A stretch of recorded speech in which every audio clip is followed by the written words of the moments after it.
Hello and welcome. This is Dolly Lopez, your real estate broker and coach here in the state of Florida and Kentucky. I hope you're all doing well. Today, like every Thursday, I'm here with Leslie and Valerie, the VPP law firm. So let's cut to the chase. Today, we want to talk about commercial. Yes. We talk a lot about residentials, but we do have clients that have contacted us asking questions on commercial. So let's start with it. What do you need to look for when a client is interested on a commercial property? Well, the first thing that I always recommend is to hire an attorney expert in real estate that specializes on the day-to-day closings.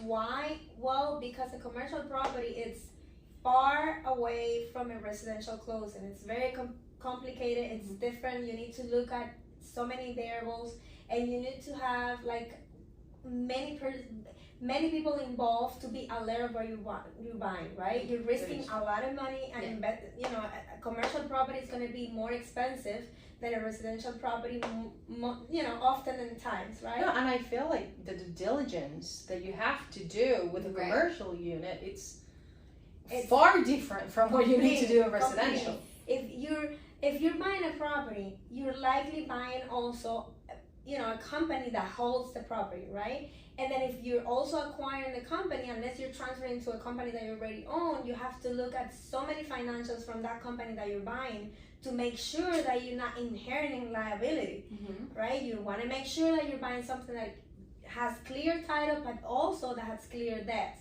Or if you're buying debts, that you're aware that you're bringing those debts into your own new business, and you're going to be handling, but you need to be aware. Right. That is true. So something that I want to definitely educate our followers and our listeners on is the difference between a commercial contract and a residential contract. So I know that we've spoken a lot here in our shows about the residential contract is the same. It's the as-is contract used for the state of Florida. Many, 99% of the people will use the as-is contract. Commercial contracts are different. Commercial contracts vary from transaction to transaction. Why? Because there's more intricacy in a commercial purchase than there is in a residential purchase. Like Leslie was saying, sometimes you're going to want to buy the business. So if you want to buy the business, now we're talking about purchasing the business within that contract. And the due diligence period changes drastically when you're talking about a commercial property. Because for instance, in a commercial property, your due diligence period is going to be focused primarily on the purpose of your purchase, right? Why are you structure of the home? Exactly, on the structure of the home for residential, right? It's going to make sure that the structure is sound, that the electrical is done correctly, there's no plumbing issues, that kind of stuff. You're also looking at that. You're also looking at that when it comes to commercial, but there's also a little more in depth, right? Because now we need to make sure this is a commercial property. What is it zoned for? What do I have an interest in opening a company? Am I going to be able to open up that company? Do I want to run a certain kind of business in this commercial property? And if I do, I need to make sure, does the county allow it? Does the property lines allow it? Right. If it's in a certain area, does the county, does the city allow it? So it's very, very important that when we do commercial, that we understand that the due diligence period is a little more intense. Right. Than when we talk about residential. Those experienced set of eyes that know the minute they get any documentation from the commercial property, what else you need to be asking for to understand everything and anything that relates to that property. Right. For example, if you're buying a property that has more than one unit, you need to know if those units are rented, if there is a written lease agreement for how long is the agreement for. Is it automatically renewed? If you don't want those people to be there anymore, once you buy, what is your deadline to give them notice so that they can leave? I mean, you have to consider a lot of things. You also need to make sure that how much rent they're paying.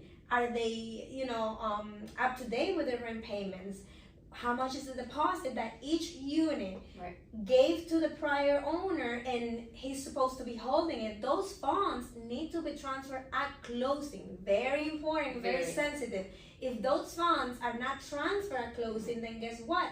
You still owe the deposit to those tenants because you're now the new owner. And if your representation didn't notice that in time, you didn't get credit for that amount, now you're out of pocket. and you have to pay it back to those tenants. So there's a lot of information that you need to be looking out when you're buying a commercial property, and you need people with expertise and willing to help you and guide you throughout the process. Right.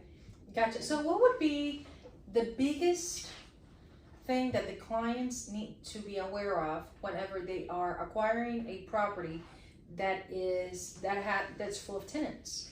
What is the most important thing? So the most important thing is within that due diligence period is obtaining 2 different kinds of documents from every tenant. That's going to be the lease itself, because we want to see what the lease says. We want to see what the terms of the lease are, what money is involved in this lease. And then second are the tenant estoppels, which Leslie had touched about. So the tenant estoppels are going to let us know, does a tenant pay on time? Do they have a credit? Do they have a debt? Do they owe something late? Have they paid late regularly? And is that an accepted practice between the current landlord and the tenant? And I say that because if paying late has become a practice between the landlord and the tenant, that's something you as a new buyer are going to inherit by stepping into those landlord's shoes. Yeah. So you are going to be, essentially, when you purchase this property, you're stepping into the existing landlord's shoes, and you have to act like they did. Yeah. Because there's already an existing lease. When does the lease end? All that important information that you need to know. And another also very important information about tenant estoppels is to find out in the lease itself, does this tenant have a security deposit, like Leslie was saying? Have they paid the last month's rent? Because all of that needs to be credited to you. If not, you lose it. You're coming out of pocket come the tenant moving out and asking you for that money.